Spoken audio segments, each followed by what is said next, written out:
Welcome and good evening. This meeting of the Manheim Township School Board is now called to order. Welcome to everyone here in person and those joining us online. In addition to the live stream, both audio and video are being recorded and can be watched on the district's YouTube channel. Nurture and challenge for success is our district's mission. It serves as a reminder of our intent to enable every Manheim Township student to learn, grow, and thrive. Now please join me for the Pledge of Allegiance.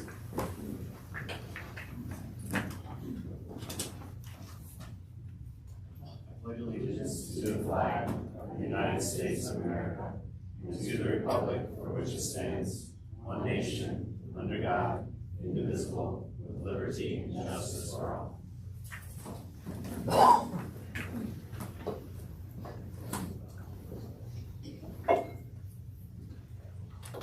Okay, it's an exciting night. We're on to item 1C, our announcements, and we are here this evening to appoint a new board member to fill the vacancy for a term beginning December 11th, next Thursday, 2025, through the first Monday in December in 2027. The process will be completed as follows. As president, I will open the floor for nominations. If there is only one nomination, then the board members will have a roll call vote on that candidate. If there is more than one nomination, each board member will state the name of the candidate that they are voting for. In the case that no candidate gets a majority, the candidate with the lowest votes will be dropped until a majority is achieved. Once a majority is determined, a motion will be made in number 5 of our agenda under action items for filling the vacancy. To my colleagues, are there any questions about this process? Mr. Boltzar. Since there's only 8 of us, if there were 2 candidates, there could be a tie. Yes. So you had, like in the process you mentioned, the one with the lowest votes would drop. So in a tie, it would just go around again, or what would that process be? In the event of a tie, I think we will do another round and wait for that stalemate to break. Thank you. Any other questions? Okay. We are on to item 2, roll call vote. Unless otherwise stated, each vote taken at this meeting will be considered a roll call vote, and the secretary will record any negative votes or abstentions. We're on to number 3, Manheim Township community comments on action items. So this is the time for folks to share with us what they're thinking about our action item this evening for this meeting, which is adding a new board member. The board values input from the community, district employees, residents, taxpayers, and students, and they're all welcome and encouraged to participate. The board won't engage in discussion, but will provide follow-up if needed. If you'd like to speak, please fill out a commenter's card for the board secretary to collect. Limit your remarks to 5 minutes and share your full name before you begin. Would anyone like to make comments before we start? I have a question. Is now the only time for the community comments? Right now? If you would like to speak, you can come up to the microphone, but this is about action items for voting. Time at the end. There is a time at the end for public comment. Sorry, I saw you said 3, and I thought that was at the end. Okay, thank you.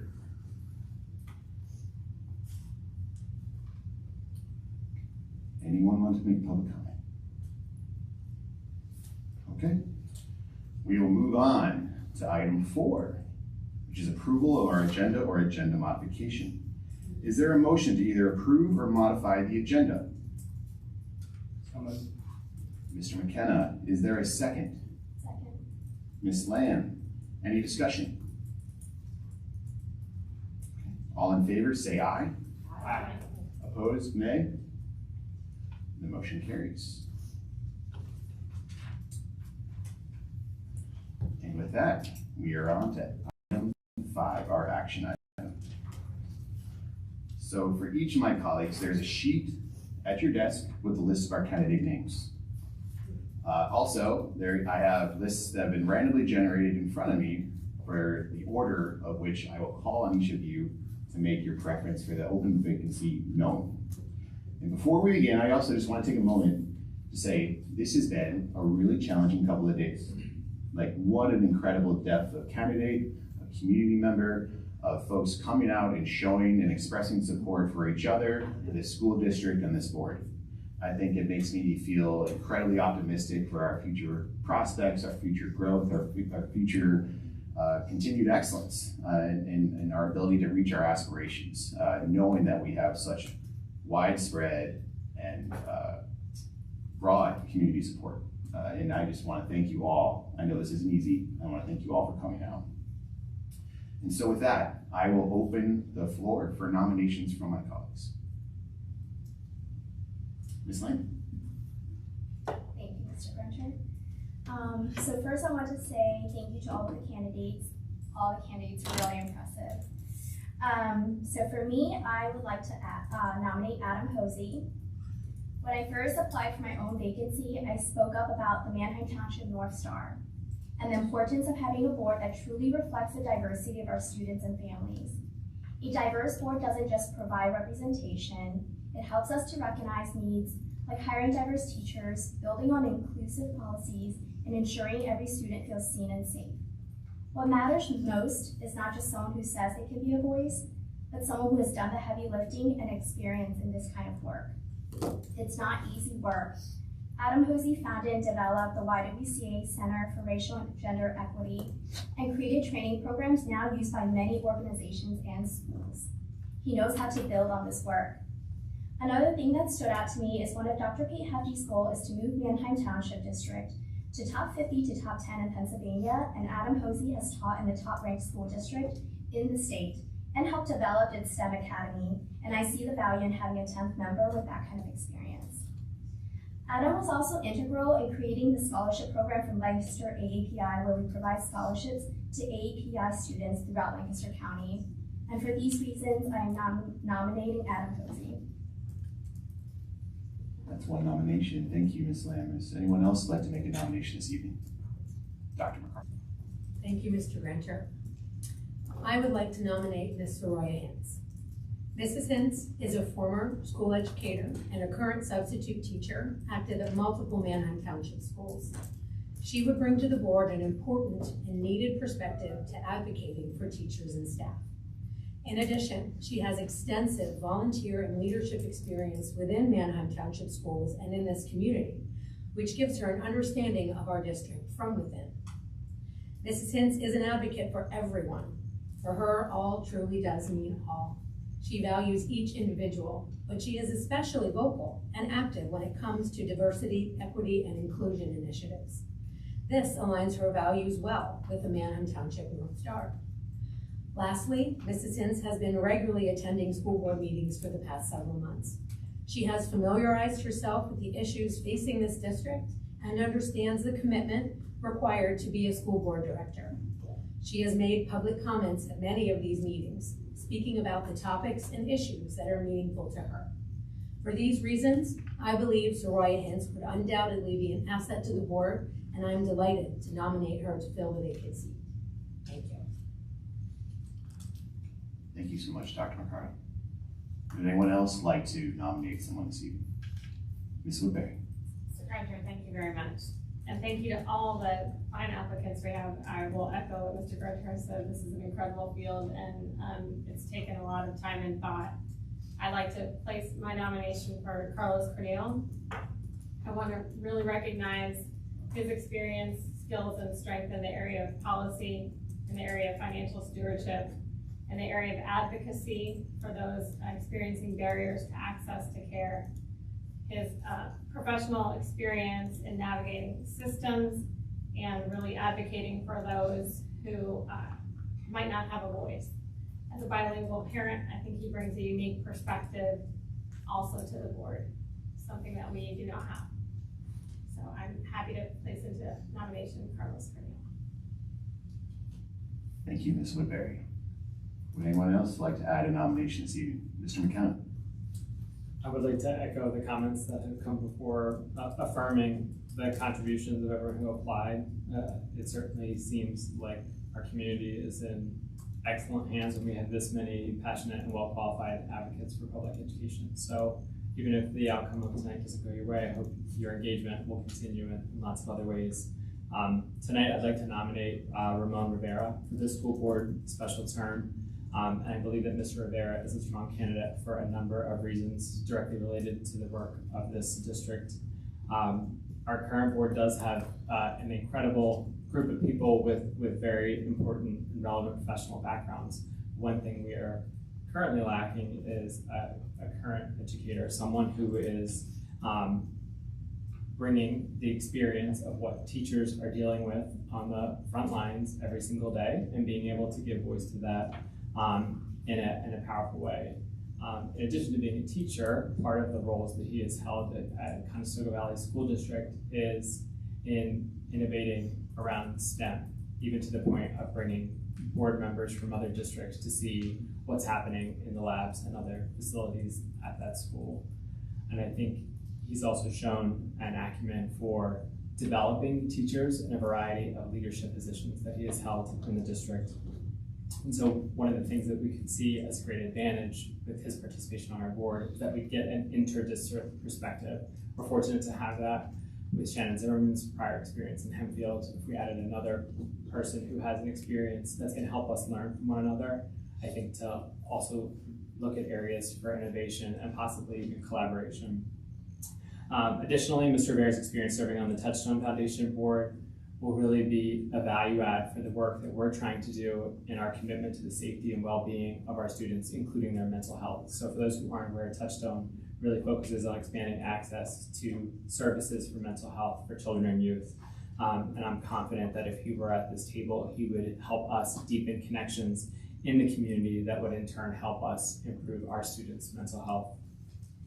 And lastly, I want to make it clear, both from my personal experience serving on a variety of different community boards, but also familiarity with the research, is that diverse boards make better decisions. And several of my colleagues have made that point as well. And I think if we're going to fully live into our mission, fully live into the North Star, then we're going to need really creative solutions. And those creative solutions come when you have a diversity of perspectives and experiences at the board table, and all those individuals feel like their voice matters and their voice can be heard. In our community, in our school district, more than 50% of our children are Latino. And so if we were to have Mr. Rivera's leadership on this board, I think it authentically demonstrates our shared commitment to a school community where everyone feels that they truly matter and can feel a sense of belonging. Thank you, Mr. McKenna. Are there any other nominations? I'm not seeing any. And so with that, we're going to start our first round of voting. And the candidates that we have to choose from, again, are Mr. Carlos Corniel, Mrs. Soraya Hintz, Mr. Adam Hosey, Mr. Ramon Rivera. And now I'm going to start with our random list, and first up is you, Mr. McKenna. This will surprise you all. Ramon Rivera. Ramon Rivera. Ms. Lamb. Adam Hosey. Ms. Woodbury. Carlos Correa. Mrs. Hentz. Carlos Cornell.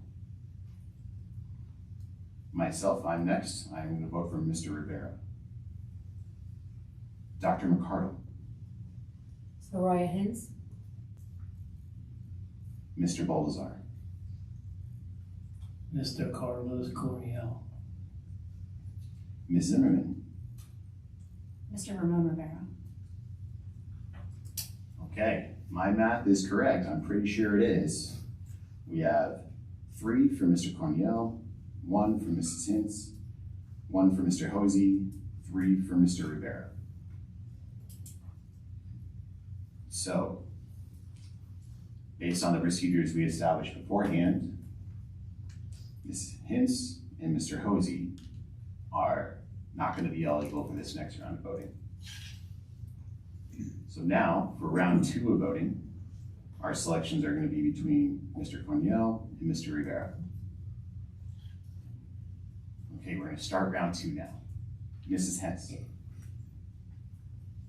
My vote is still for Mr. Cornell. Mr. McKenna. Mr. Rivera. Mr. Baldazar. Mr. Corniel. Ms. Woodbury, Mr. Cornell. Ms. Zimmerman.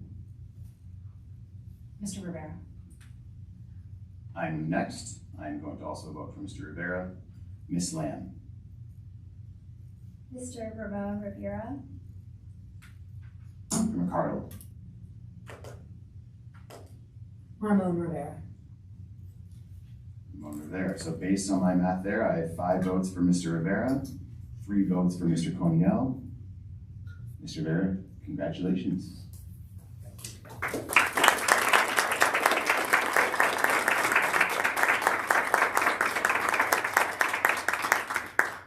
So it's not official yet.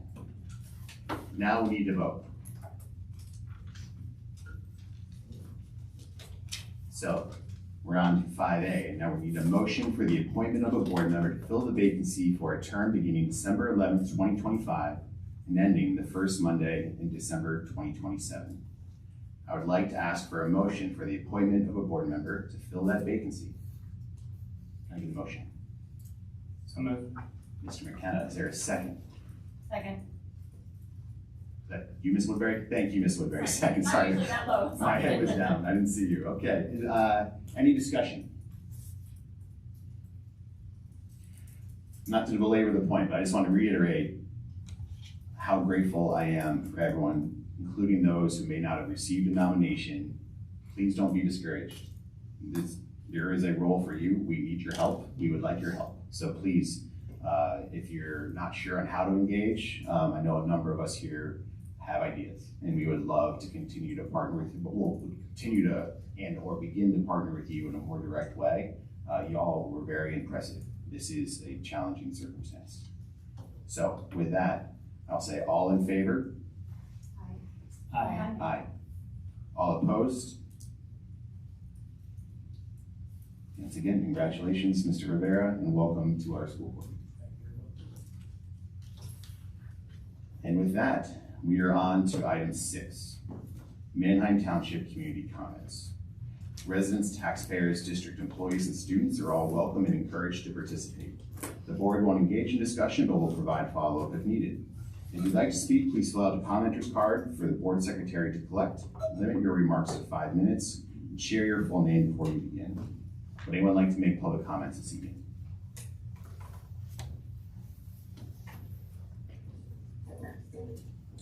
Hi, my name is Mark Share your Keating. name. Thank you. Live in Bloomingdale Development. Went to class of '89, graduated here. And so I'm getting through some of these books. I'm thankful to the municipality, thankful to the administration for seeing my point that many of these books that are in the middle school were inappropriate, and they were removed, and I'm thankful for that. Sometimes you just bring to the attention what's going on, and like minds can see the concern I have. Sir, there is a process for removing books or challenging books or weeding books. None of those processes involve your comments from that microphone. As we talked about earlier this week, there are methods for which you can have a book challenged if you are a parent or a student in the district. Speaking at that microphone is not a way to do so. So I would encourage you to speak truthfully. So I did a Google search in all mode, and I looked up this book in the Manheim Township Middle School Library. It's called Clap When You Land by Erica Sanchez. I put the question in the search bar, is this book, Clap When You Land by Erica Sanchez, appropriate for 7th graders? The answer was no. Clap When You Land is generally not considered appropriate for 7th graders due to mature themes and content. The book deals with heavy topics like secret affairs, sexual assault, and contains strong language and sexual content, and many suggest a reading age of 15. There is sexual assault and harassment in this book, and it has significant plot point involving sexual assault and harassment.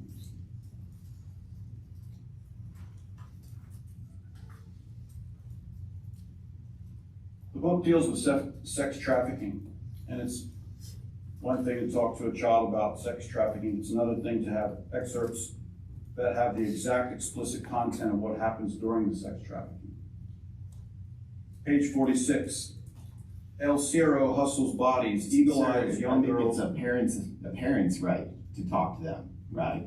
And also there's a process by which our librarians, who are professionally trained and work together in committee, determine the appropriate age range for books to be exposed to students in this district.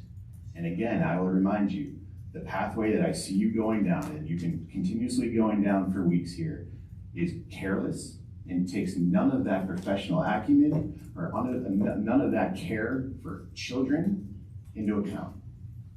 And I would encourage you to conduct yourself accordingly. Yeah, so I don't know how careless it is. 2 weeks ago, I brought up 9 books. And within 16 hours, all 9 books were not in the middle school. So That is not true. it was actually probably like 10 or 11. So we can talk about the numbers then. So somebody's concurring with me when you do a Google search on whether a book was appropriate or not. When those girls develop and show the bud of the blossom, he plucks them for his team. This is this guy trafficking these girls. Word on the street, El Caro always gets a taste of the girls who work for him before he gussies them up and takes them by the resort beach in cut-off tanks and short shorts, so the men from all over the world who come here for sun and sex can give thumbs up or thumbs down to the women. Not women yet, just girls. Page 62, hand job. The first time Dre touched me with our clothes on, she kept running her hand from waist to hip, and I wanted to write Mommy a thank you text for giving my body a spot that was made to nest Dre's hand. Page 77, foreplay. One day we were best friends, and the next day we were best friends who stared at each other's mouths when we shared lip gloss. I don't think I understood the word wonder until the day our tongues touched, and we both wanted to have them touch again. This girl felt about me how I felt about her. Page 159, descriptions of sexual assault of older men on young girls. Even the women, girls like me, our mothers and tias, our bodies are branded jungle gyms. Men with accents pick us as if from a brochure to climb and slide and swing. Page 179, after what I found out what happens on the train about the man and the hand up my skirt in my panties.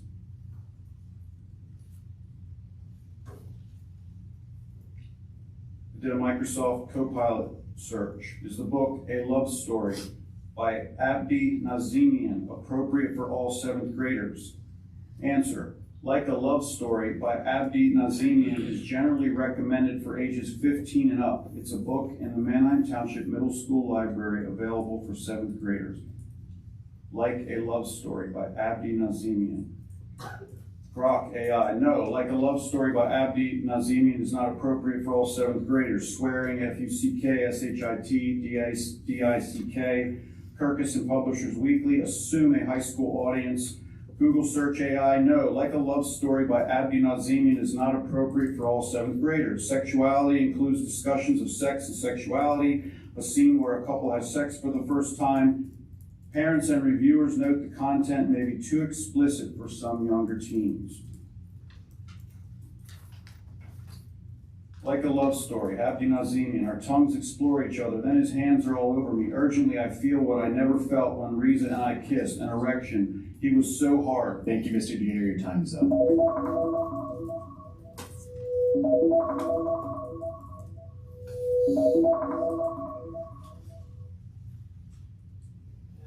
Are there others who would like to comment this evening?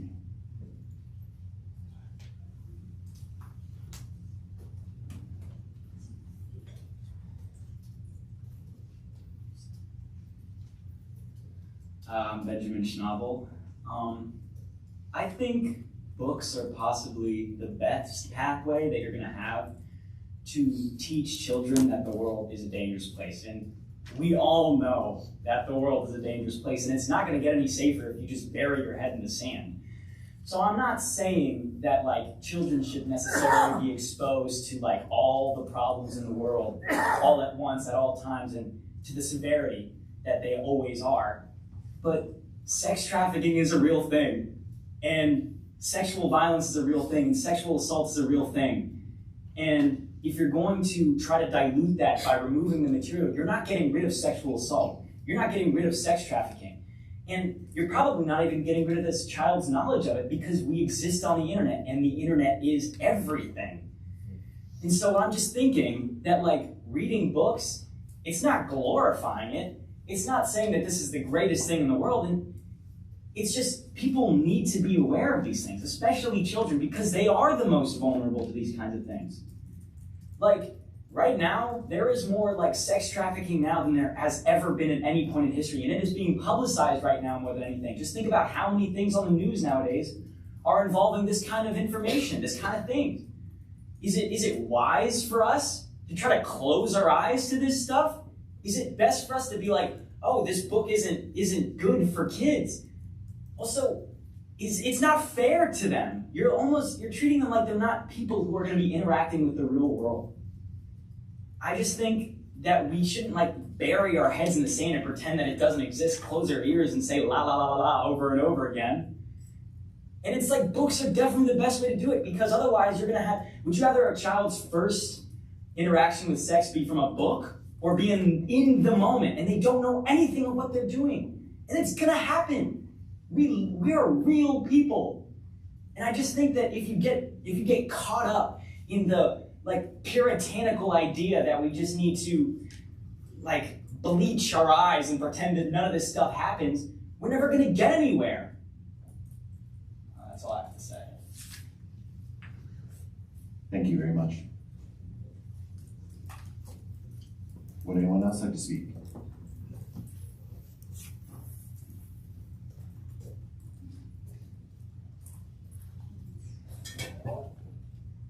Hi, I'm Soraya Hintz. I have 3 quick comments. The first one is to the candidates who were not selected tonight. I would encourage you, anybody watching, any parent in the district, anyone who is capable of doing so and is allowed to do so, to please email your school administrators tomorrow or as early as tonight and ask if you can be on the high school parent advisory committee, ask if you can run for a PTO seat or go to the PTO meetings, be a member of the SAGE Council, which is the Student Superintendent Advisory Group for Education. I know as chair of that committee that we do have openings and we do have our administrators telling us that they cannot find anyone to fill those seats. Also, join your North Star committee, because as far as I know, there are no caps on those committees, so you can join and help there. We need you in our schools. There is a tremendous shortage at every school that I know of in our district for volunteers to come out. You don't need to just volunteer your time. I know that people have jobs. I know that people have busy lives. I know you think you don't have enough to say, but you absolutely do. So please share your ideas with us. Certainly donate funds, donate time. Even if you just heard of something great happening somewhere else and you want to shoot that email off and say, can we try this here? That would be great, because maybe somebody else is good at that thing and would love to do it. They just didn't come up with the idea yet.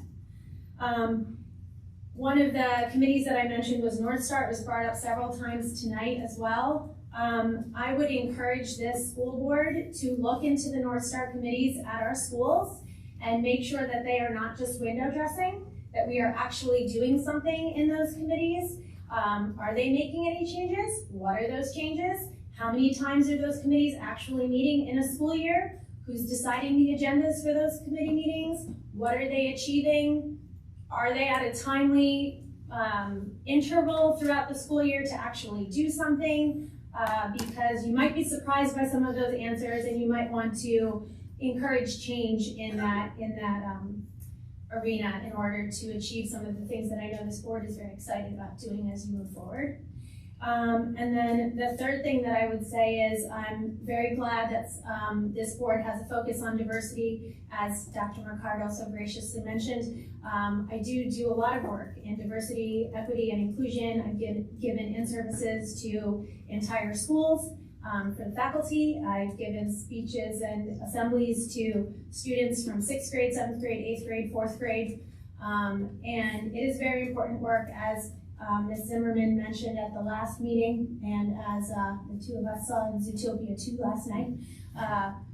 our strength is in our diversity, so I'm very glad that that came to the front forward thinking of this board. I would encourage that our schools, our PTOs, our committees, our administrators, our hiring also encourages that level of diversity. It only benefits us, it benefits our students, the study support, all of that. The more voices we have, the louder our chorus, and so I hope that we can take the example that was set here tonight and encourage that throughout our schools. I hope that this board will actually do that work, I really, really strongly encourage the other applicants to please go get involved in the schools, continue to come to the school board meetings, yes, but also work from the ground up, because I can tell you from the work in the schools, it absolutely, absolutely is needed. So, thank you. Thank you, Ms. Hintz. Would anyone else like to make comments this evening?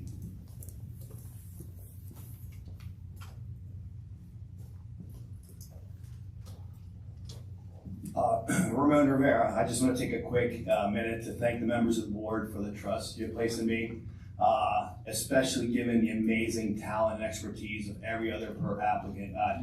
I went last during the interviews and I came dangerously close to walking out after I heard everybody else speak. I was highly impressed, and I echo Mrs. Hintz's comment to stay involved. I've been coming to board meetings for 12 years, and yeah, keep getting involved. It takes a village. So I thank you once again, and I look forward to joining you around the table and serving the Manheim Township community. Thanks again. Thank you, Mr. Rivera. Would anyone else like to give comment?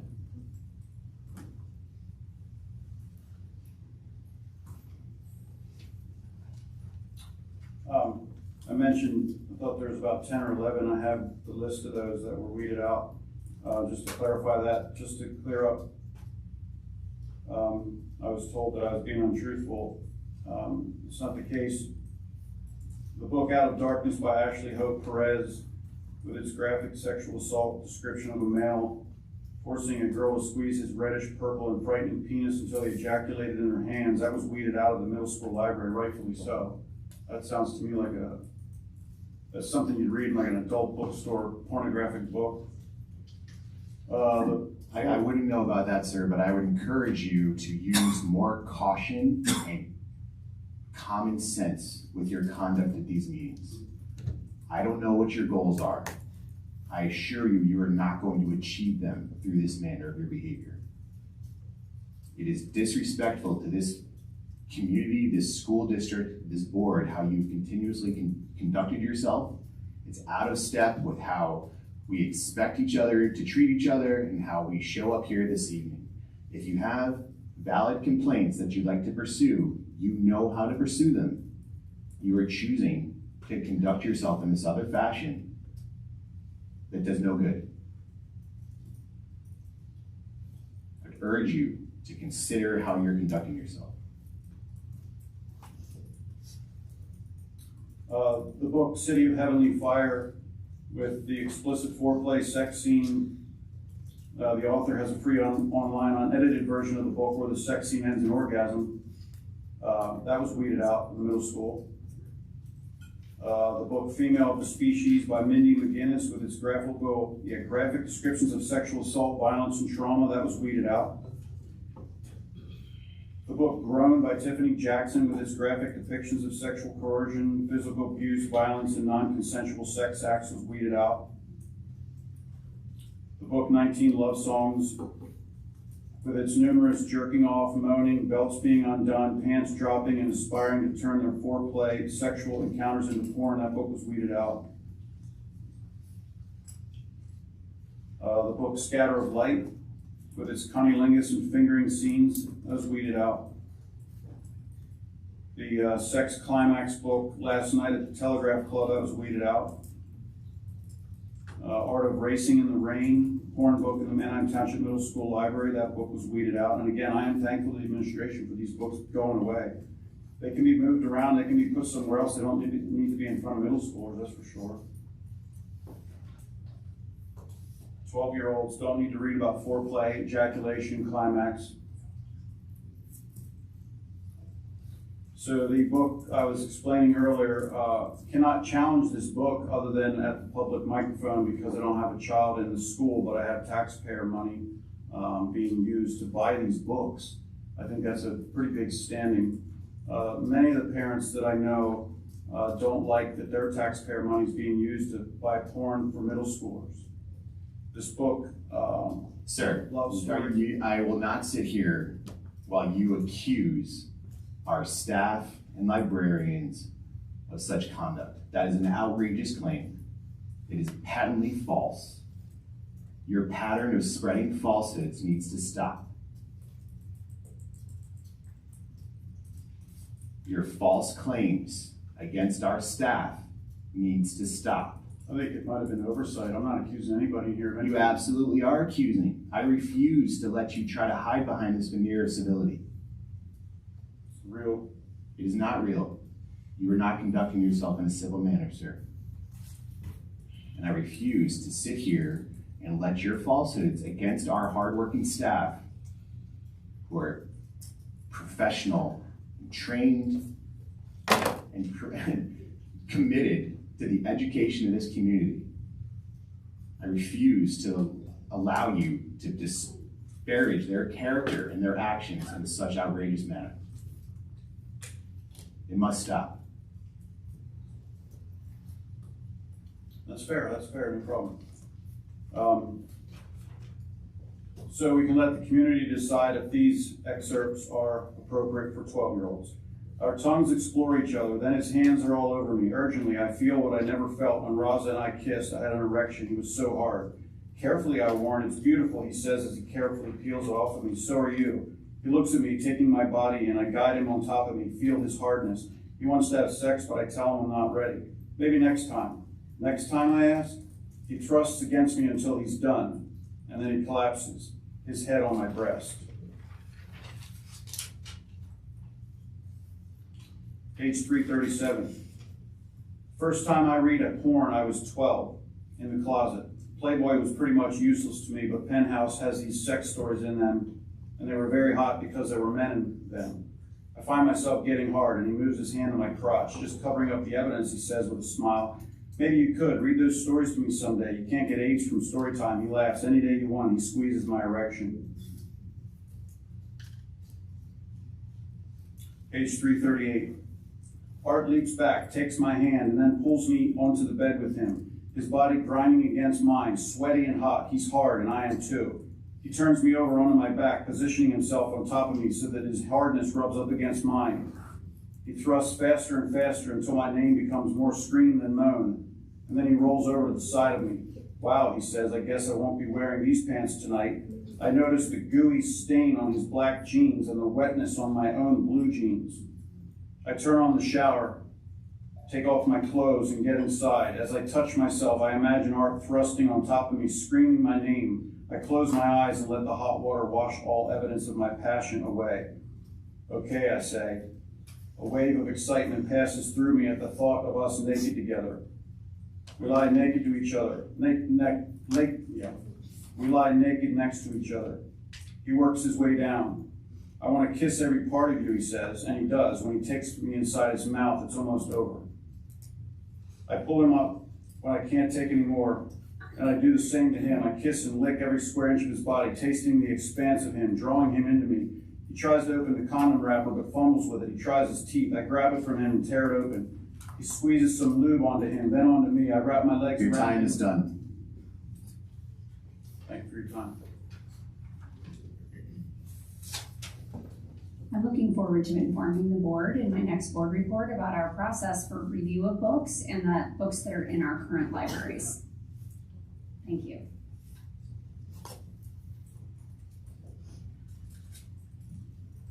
We are on. Oh, Ms. Hintz, forgive me.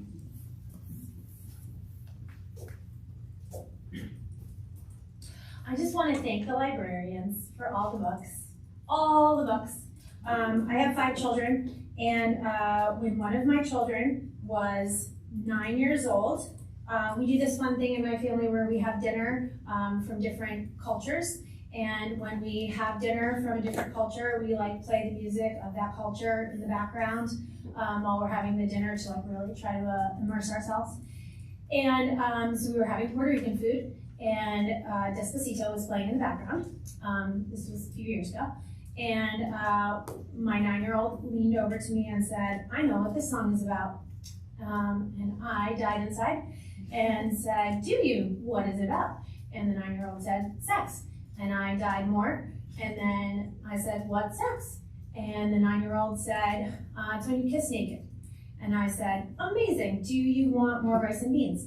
And gave the child more food, went on as a ghost having dinner. Afterwards, pulled my husband aside and said, "Well, we need to talk about sex apparently at 9 years old." Didn't expect it was going to come this soon, but they learned something at school and we need to have a discussion about it now.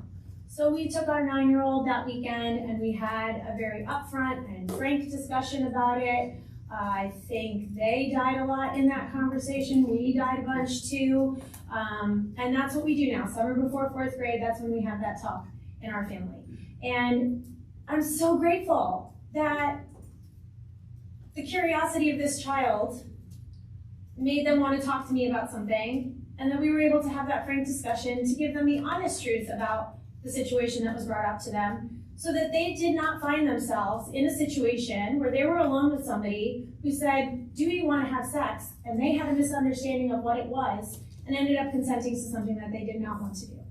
So we were able to get them prepared for the real world that the student tonight brought up, they are going to be a part of. And as the adult that they respect and can go to and care for, like I've spoken about before, this child was able to get a better understanding. So I can't possibly know every situation that I have to talk to my 5 kids about, but those books that they read bring up questions for them that we get to discuss, and then we get to have conversations that maybe are uncomfortable sometimes, but prepare them better. And with every conversation, I'm getting better at it too. So I think our librarians are fantastic. I think they could use more books, and I think they could use more funding, and I've said that before too, and I will echo that now. And they're doing a great job, and you're doing a great job, and thank you for the books. Keep reading. Thank you, Ms. Hintz. Would anyone else like to comment? Okay. That brings us to adjournment for this special board meeting before our facilities meeting.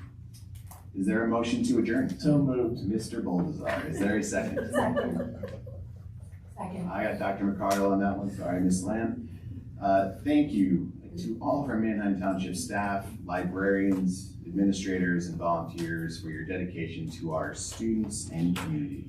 All in favor of adjournment, say aye. Aye. Opposed, nay. The motion carries. This special board meeting is adjourned. Thank you.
Thank you.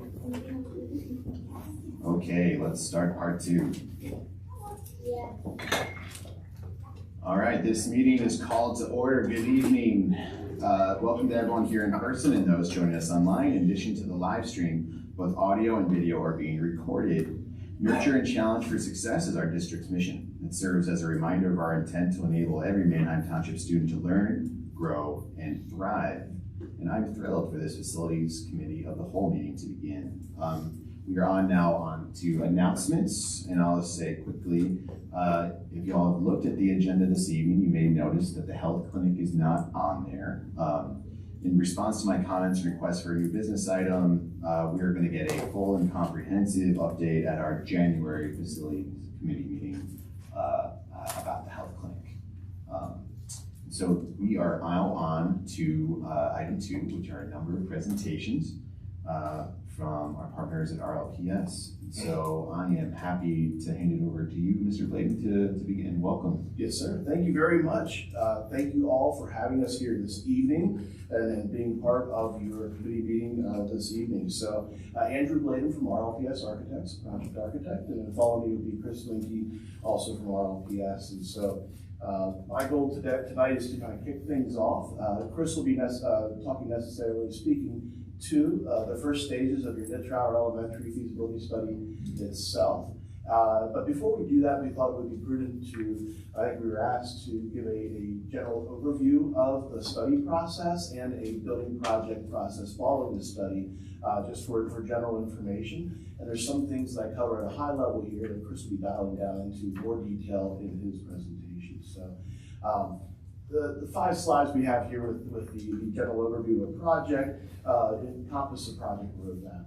You're starting off with the study phase, identifying why, how, what you intend to do as a district with a process through a study. And through that generates the options or opportunities, as we like to call them, for your the building that's being studied or the campus, for instance. And then the last slide will encompass a timeline taking you down through that feasibility study, and then once you as a board authorize an actual project, what occurs then in the general sense, moving on to get the shovels in the ground. You'll hear Chris probably talk in a few minutes about the information gathering stages of a study, and that is really where any project roadmap really starts, with the why. Why are you as a district considering doing something, for instance, at Nitrower Elementary School? This is the stage where we identify the purposeful ideas that you as a district wish to move forward with the project, to start to discuss and getting to know you, ourselves as designers getting to know you as a district, specifically Manheim Township School District. Forward-thinking education, starting to discuss future-ready spaces, the potential for growth of you as a district, whether it's within your facility itself or your community at large. And you'll see as an underlying theme as we look at the why, the how, and the what, there's always kind of a budgetary check or undertone of being good stewards of your taxpayer dollars, and ourselves being aware of where those thresholds are, what we wish to spend and invest in a facility. And so that's always part of that budget, any stage of the process here with the budget and resource management. Once that initial stage of getting to know you, getting to know the project and the subject building, establishing the why, we move on to the how. Identify strategic goals. You'll hear us talk about the must-have, could-have, should-have, would-have, priority matrix, and that really drives home this point of identifying the how, identifying your strategic, driven goals for yourselves as a district. That might encompass identifying potential areas of enrollment changes, looking at sometimes projects such as Nitrower may look at a grade realignment, or at least evaluate and investigate your current alignment, just to validate the direction you have gone and where you're going. Necessarily too, beyond the bricks and sticks, so to speak, of the building itself, is definitely looking at your educational platform as a district. Understanding how you educate students today, and how you want to do that in the future. It's not always the same. You have goals as a district that we gather and understand through a study process, and then work into a building design. And the part and parcel with that is that curriculum growth as well, understanding which programs are important to you. For instance, your STEM program within the elementary level, knowing you have a specialized space in mid-trial right now, for instance, to house that, know that that may be a goal, that is a goal we've identified initially here with you, that is important for you as a district to include in a building project moving forward. And then last but not least, before we get to those opportunities or options, is what action are you doing? What's the intentional plan? And the option of any building project with the study phase, it's important to evaluate all those opportunities and options and provide you as a district with that intentional plan, making sure that you're moving forward with something that you've vetted. Looking at things such as your existing school capacities or size, your classroom sizes. Where do you see yourselves today, and where would you like those classroom sizes, for instance, to be in the future? That's part of the conversations with your administration that are shared at meetings like this with you as at the board level. Certainly the future-ready curriculum, understanding, again, where you're going with curriculum, and making sure that robust and flexible spaces are provided as part of that is also part of this one phase. And then again, that underlying bedrock of the underlying overall cost and the budget that you've established for yourselves as a district, weighing that with your administration moving through. And so all that information gathering takes you to the point we all want to get to probably at the initial part of the study. Is what's my options? What can I do with my building or the subject property? What's our direction forward? And so identifying those opportunities relies upon all that foundational information gathering work. So you have the ability as a board to learn about your properties from the outside perspective on that, and then move forward with data-driven solutions. And it's not just developing one option, it's developing many options. It's just as important to identify those things that you as a district may never do with a school like Mid-Child Elementary because they may not align with your district priorities, as it is to identify those opportunities or options that are clear-cut, good opportunities for yourselves and for your community. Underlying, and this is also the stage where you start to identify those options and opportunities where there's a lot more community input. For instance, with Mid-Trial moving forward, community town hall to share some of those options and opportunities as they're being developed. And so that takes us kind of through those initial information gathering stages. And the last slide here is a timeline slide. So when you look at the initial timeline for Mid-Trial Elementary School starting here in 2025, and as much as we would like a decision and the actual outcome of a project to happen tomorrow, any project takes time. And so those stages that we just discussed, the why, the how, and the what, really encompass this first portion of the timeline with the data analysis, that information gathering, option review. We are on the cusp. We're still working on options based on administrative feedback and our own observations, so that the next time we're in front of you, we'll start to discuss those sorts of things at the board level. And then as I mentioned there, the community input coming into the new year with those initial options that are developed. And as you get down through there, then again, that fiscal responsibility of the design team and your administration working together to develop those cost estimates, and then sharing that information with yourselves as a board, culminating in the opportunity for you as a board to evaluate, listen to some recommendations for your administration and the findings of the design team with some options, and making a decision, having the opportunity to make a decision with Mid-Trial, for instance, at a voting meeting or the direction to move forward. It's always the goal to be able to funnel those different opportunities down to one clear-cut decision that you feel solid, vetted, and has a strong direction forward for yourselves in the district. But that's a lot of work to get there to that point, but that just starts the process. Now the decision has been made, and there's really kind of three parallel timelines that occur with that decision. Now you as a board have elected to proceed with a particular option or concept. There's of course that development of the overall building design that occurs to go from concept to detailed construction documents. I think we're all probably familiar with that on some level. But in parallel tangent with that, once a decision is made, that's where your financial advisors start to get engaged. We have the initial option estimates, and we start working with your administration and with your financial advisors to develop a financial plan to facilitate the direction you've elected to move forward with. And so there are several, these white dots here are meant to indicate milestones or touch point with yourselves as decision makers. As we move through the process, it's not something where you authorize a project and then it moves forward in a vacuum and then you see the end result. You're involved and reported out to with the process along the way. And not only yourselves, as we start to move through that design process, there's always agency approvals, whether it be your township, your county, code reviews, land development processes, which I'm sure many of you are aware of. So as we're meeting with yourselves as a board, as the design progresses, we're notifying you of those meetings with the authorities having jurisdiction moving forward. So you're part of that process. We, of course, provide those weekly updates to you on what we're doing in the office as a design team, and that keeps you informed as you move forward through the municipal process. And we get here to the anticipated end of the timeline and the design, and that's where we have a final design presentation. The project is ready to go out to bid, and we present to you as a board, so you can acknowledge that the project is also, you're comfortable with the project going out to bid. And that's the part where the rubber kind of hits the road. And we put it out to prospective contractors, a competitive public bid, and their proposals come back in. And then there's an administration typically recommendation and the opportunity for you as a board to look at those final values based on real bids and make a decision to proceed with the project or not. Before that time, it's all just lines on paper, right? And then once you as a board should decide to move forward with the project, accept the bids, that's when the shovel goes in the ground.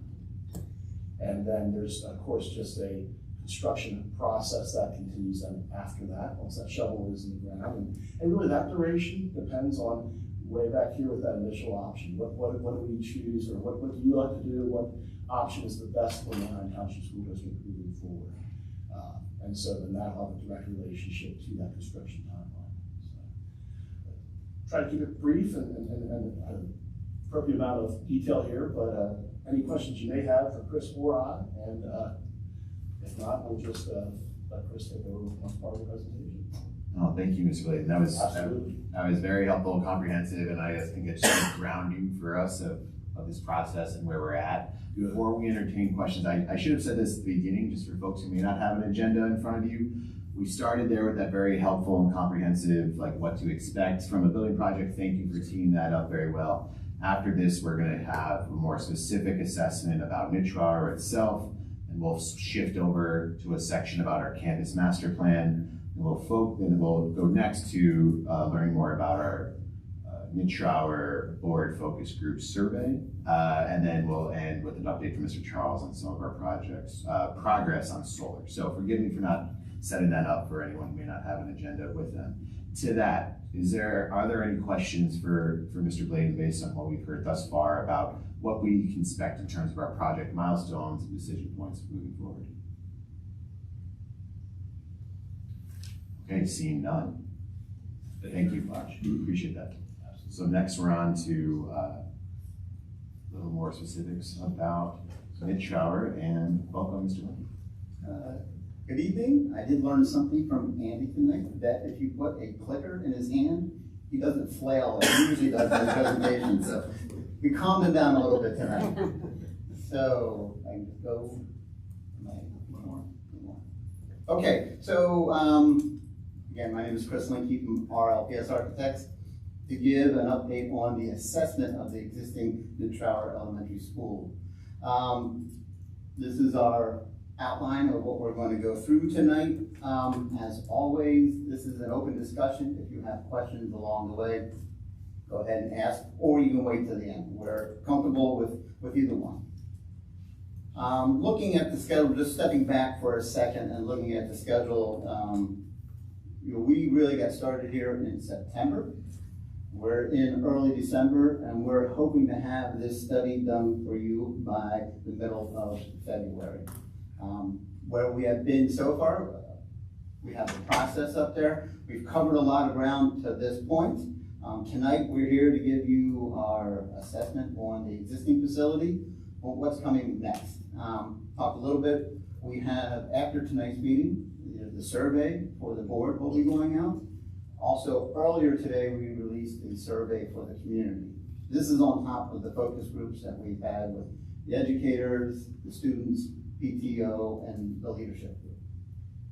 So that's happening for the next 2 weeks, so that will close, both of them, both the community and the board survey will close on the 18th. As Andy had said earlier, we're going to be back here at this committee meeting on January 8th to review the results of the focus groups, of the surveys. That kind of establishes our priorities for the project. And then we're going to start showing you options for solutions to the issues that we brought up along the way. And then after about a week after you see the initial options, we're going to have a town hall meeting at Mid-Trower. So the community will have a chance to come in and walk around the building themselves. They're going to hear a lot about the facility assessment that we're just going to give you, and then they'll look at the options that you saw. We will then come back about a couple weeks, 3 weeks after that to review updated options for you. Those options then will come along with a recommendation, maybe some tweaks that hopefully if you have all the information that you need on February 19th, you'll be able to make a vote on the options and how you want to move forward. So that's the what's next part of it. But for tonight, facility overview of Mid-Trower. This is your overall district. As far as district goes, it's a relatively compact and concise district. But this study isn't about the whole district, it's about Mid-Trower Elementary. So Mid-Trower Elementary is the one to the right or to the upper right in the blue. The large red dot is the location of Mid-Trower Elementary. Couple things with that. This map came from your demographic study that you had done. And for Mid-Trower Elementary, your enrollment is relatively steady for this school. What that study did not include is what could go on up at Oregon Village. So moving forward, there would have to be some plan, whether it's, growth at this school, however you do it, or some other plan, but that should be a key component on how you make a decision moving forward. Looking at your overall site plan, your site is outlined in the yellow, but just talking about your neighbors, to the north, you have the church. To the east and the southeast, you have the college, Lancaster Bible College. To the southwest, you have the neighborhood and just off of Oregon Pike. So the light highway to the left is Oregon Pike, and the double stripes at the lower right-hand corner is 222. You have a couple commercial industries. So as far as neighbors go, you have a good, decent amount. Additionally, on this site, you have two ways of access on and off the site. So you have your drive that goes out to Oregon Pike, and then you have the back drive that goes through that adjacent neighborhood. So that's one thing you always want to look at for a site, at least 2 ways on, 2 ways off, if you can get that at possible. Just some information about Mid-Trower. It's 18.8 acres. If you were, and let me go through all these and we'll come back to them. 18.8 acres, a little over 88,000 square feet, and 458 students. If you went to PDE and they would say, what would be the recommended size for an elementary school this size, they would tell you 15 acres. So you have a good sized site at this location. We'll come back and talk about the square footage and the impact of that square footage and the quality of that square footage when we get later into the presentation.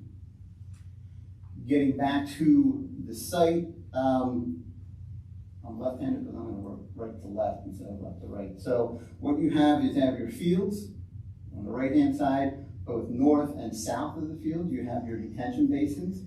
And then as you work your way across the site, you have the playground, you have your overall building, and then you have your circulation really for traffic condensed to the southwest side, south and west side of this building. You have your bus loop and your visitor parking in the front.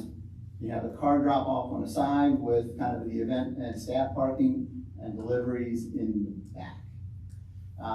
The building itself is kind of classified of classrooms, special spaces, and then your large event spaces as you're looking at this building. I know some of you may have visited this building today, and some of you will be visiting it early next week. I'm not sure exactly when that is.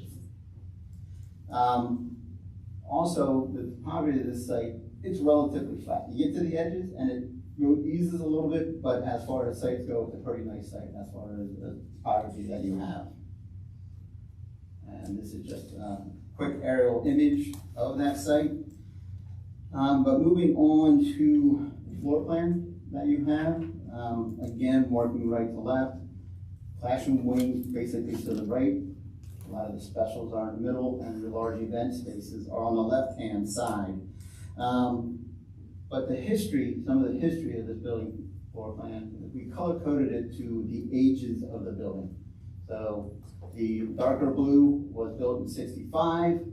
At the upper right-hand corner, there was a small addition in 1967. The lighter blue or grayish color that you may see there was the addition in 1990, and then you did some small additions and renovations to the office entrance and security in the front of the building, and an orange piece. So one thing I would like to say also, in 1990, that was a comprehensive renovation that a number of the systems were upgraded at that point. But that being said, that's still 35 years ago. And the oldest parts of the building date back to 60 years. So a lot of history on this building. Our building evaluation, along with RLPS, we use more engineering for the mechanical, electrical, plumbing, and low voltage review of the building, and Harbor Engineering reviewed the site for us. Part of our process was to sit down with administrators and staff and people that work in that building every day and have a discussion, and we go through a questionnaire, a number of questions about the building to see how the building functions.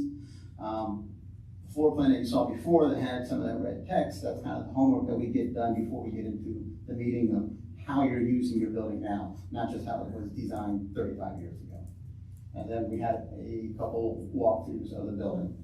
So with that being said, we just talked about earliest parts of this building 35 years ago. You can go back to 60 years ago. But the history of that is you have an investment into well-built structures, and you have successfully maintained the building along the way. You haven't got behind in your maintenance of the building, which you can't always say that with a lot of the schools that we see today. So, high level, what have we seen? Building conditions, and a lot of this will mirror the list that Tom handed out to the group before you took your tour. But you have MEP systems, and I'm only going to hit some, I'm not going to hit all of these, but your MEP systems and components are 35 years old. They are beyond. Yeah. What does MEP stand for? Okay. Mechanical, electrical, and plumbing. So the systems in your building that keep the building up and running.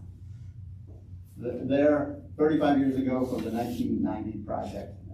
There's a couple exceptions to that. You have a chiller they had to replace, I think 8 to 10 years old, that may have some life in it, and you have some electrical switch gear that is newer from an issue you had 5, 6 years ago. Can't remember exactly what it is, but a lot of it is old, and again, just to reiterate, it's beyond its expected life.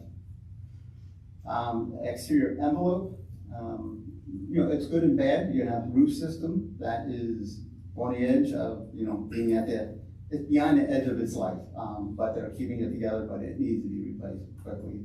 The windows are at the edge of their life, and when you put this in perspective, when you're looking at a project, you're going to be looking at a project that you wanted to serve you 25 years into the future. So we may say some of these systems are at the end of life, and they may be able to last 2, 3, 4, 5 more years, but they're not going to last 25 years.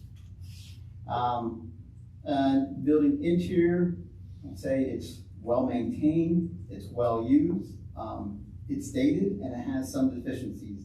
There's some ADA deficiencies, there's circulation concerns within that building, and you have the minimal basic safety and security, but with what we know today, there's a lot more steps that you can do to the building if you get into a project with it. We talked about site condition a little bit earlier. And one of the things that we want to talk about is the circulation of the traffic flow. The way the buses come in the morning and in the evening, and the way the car drop-offs, you just have cross circulation. You have backups and you have confusion. So that's some areas that we need to work on.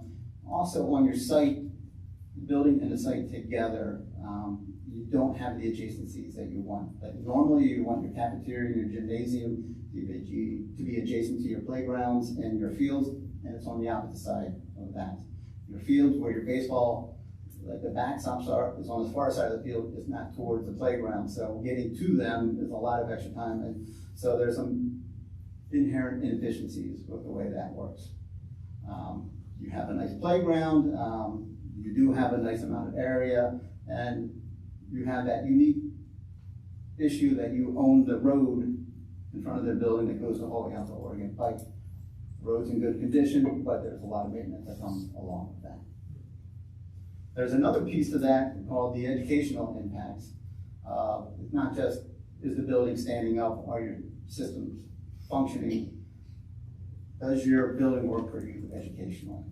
So, like we just talked about with some of the organization and the adjacencies that you have on the site, you have a number of them within the building itself.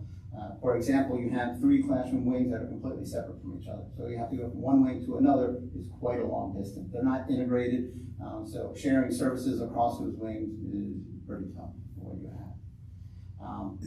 Long story short, this is an educational environment from 35 years ago. It's not current education standards and not something that will really take you 25 years into the future. So that was our observations from walking through. We go through a facility evaluation. We adopted what's called a CEFPI building evaluation form, and we customized it over the years. That group is now called the Association for Learning Environments. But we take all the information we have through the walkthroughs and we put it into a data matrix. And we rate all those systems on a 0 to 4 scale. 0 being the worst, 4 being the highest. You see where your building stands. And then there's a chart to tell you what kind of where all the numbers are and what they mean, if it's a 1, if it's 2, if it's 3, etc. That evaluation matrix is broken down to the overall site condition, overall building condition, and then the overall educational rating. All of them are falling between the 2 and 3, but the educational rating that we had just talked about is the lowest one of all of them. It's holding your building back. The other ones are higher because you have a decent site and you have done decent maintenance on your buildings, but all of those systems need help at this point. Another thing that we do when we go into evaluate a building is talk about the quality or the efficiency of the square footage in your building. So typically we have 5 building metrics that we use to evaluate a building. When it's an existing building and not something new, there's 3 of them that we use. So program square foot versus overall square foot. The program square foot is educational spaces that the students use. So there's a certain efficiency for that. There's a certain metric for square foot per student. What's a national and where does your building stand? And then a deeper dive into that to see what the quality of that square footage is, the program square foot per student. So looking at your building, overall, your program square foot per overall square foot is 1.62. PDE, back when we had a thing called plan time, had an efficiency of 1.58. If you were higher than that, you had to give justification why you were higher than that. They wanted to see something below 1.58. I think you are above that. I would attribute that to you have an auditorium, which not many schools have. You have large unused locker rooms that aren't really in current elementary schools. And because of the way you have your classroom wings organized, you have a long corridor that connects those two. So there's just some inefficiencies that don't fall into the program space and where you get above there. That also tells a story of square foot per student, that you have 147 square foot per student. The national average is 130 to 150, so you fall within a national average. But to see the quality square footage, you fall down to the last metric. program square foot per student is 90, when the national average is 105 to 115. So you have a good amount of square footage, but you don't have the program square footage for the spaces and education that you want to teach today. So that was a lot of information in a short period of time. And he got me wound up, so I just want to do it all. Do you have any questions from that information? And again, I know a lot of you are new, a lot of you are hearing this for the first time, and I know hopefully with this information, you walk through the building, they give you a different perspective of things to look for as you go through there. Are there any questions? I mean, long story short, this building has served you well for a long time. It just needs help. Yeah, that was my takeaway too, and also just like appreciations to our Mr. Charles and Mr. Koch and all the work that's been done to keep the building functional for all these many, many years. You know, seeing so many of these systems that are past their expected life or very near the end of their expected life. You know, one who didn't know them would perhaps expect a far higher level of degradation or challenge. That's not to say that there aren't real things that we need to work on in Intro-Hour, but just appreciation of the hard work of our staff who have done so much to keep the building in working shape for our students and staff. Any questions from my colleagues? Mrs. Hens. In regards to the work that was done over the summer and then looking ahead at what needs to be done, is there any chance that there are air quality, water quality issues that will arise from the problems from all last year, dampness and so forth, in that building that would not be rectified in a renovation? I'm thinking the renovation, new building question. Are there any carryover issues from the dampness from last year that could pose a problem going forward? I think in any of the projects, it's the renovation, additions and renovation, you're going to change your mechanical system to have active dehumidification. So it would take care of that part. The enclosure would be made safe. So I think that would be taken care of with the new system, the upgraded systems that you would put in it. Right now, you don't have active dehumidification in your building. That's probably some of the challenges that you're facing day in and day out there. Okay, thank you.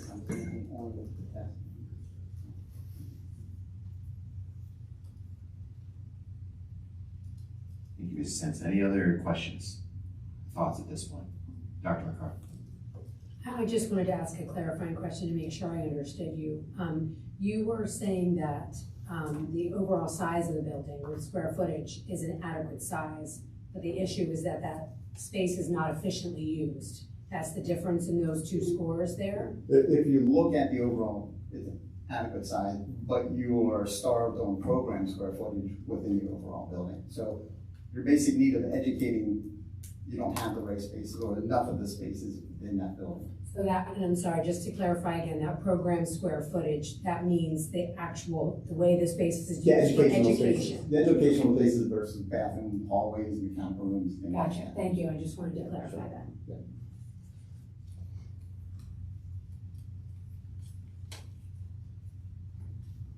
Any other questions?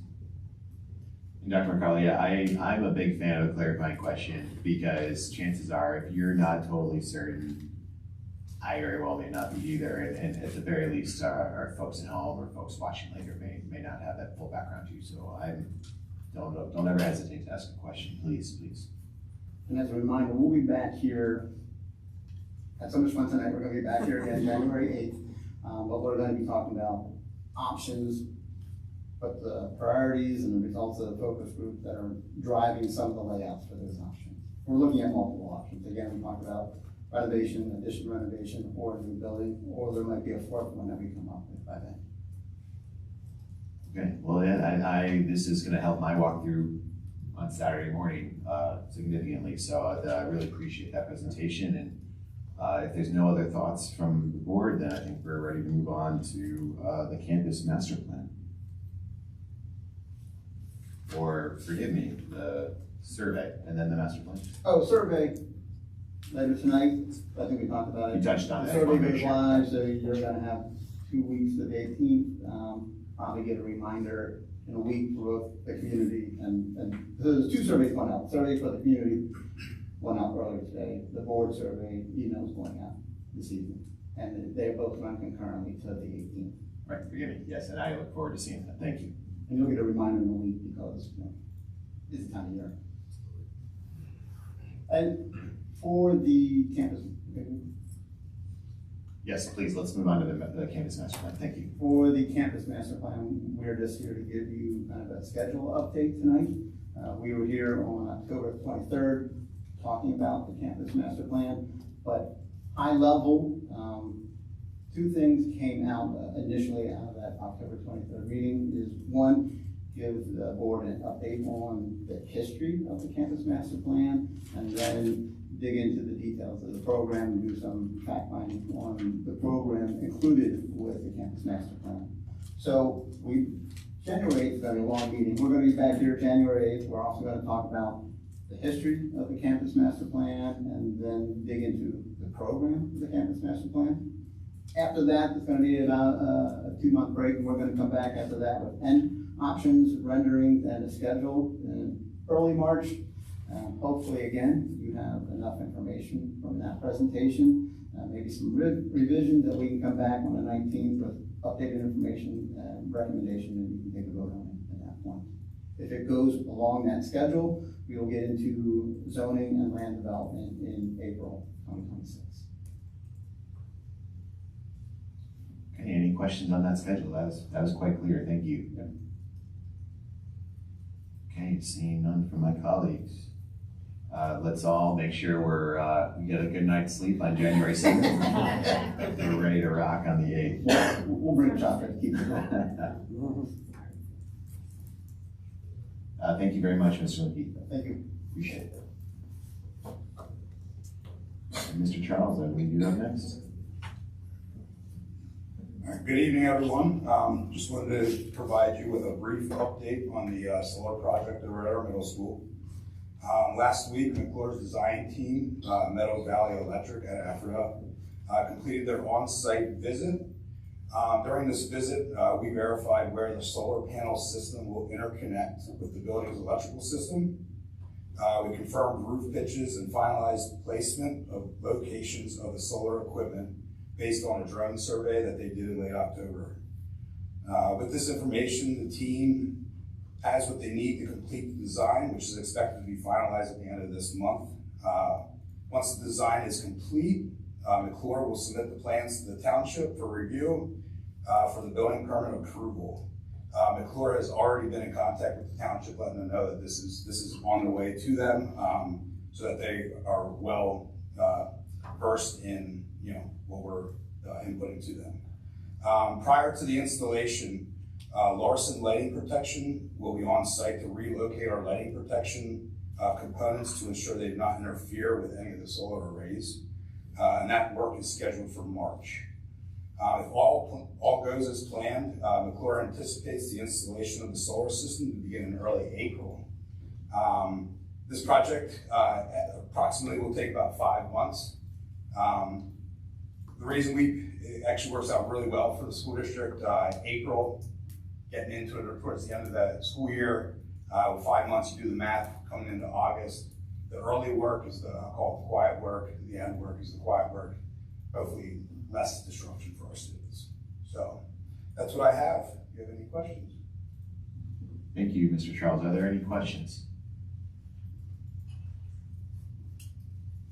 I'll just say I'm excited to see this project move forward. Dr. Pete Hefty, I'm wondering if maybe you could put some of those key dates and timelines in your board report this Friday. I know I'd appreciate having that in my mind, but April and August are key dates that I can definitely wrap my head around. Yeah, and I just appreciate the work that's gone into this. I think this is going to be a great project for folks who weren't on the board when we voted to approve this earlier in the year. Maybe we rehash that for some of our newer members too, Dr. Big Hefty, including some of the the savings that are projected from that energy project on our middle school for use of our entire main campus. Any other thoughts or questions? Okay, Mr. Charles, thank you very much. Okay, that closes our presentation section, and we are once again on to community comments. Residents, taxpayers, and district employees, and students, are all welcome and encouraged to participate. The board won't engage in discussion, but will provide follow-up if needed. If you'd like to speak, please fill out a commenter's card for the board secretary to collect. Limit your remarks to 5 minutes and share your full name before you begin. Would anyone like to make comments this evening?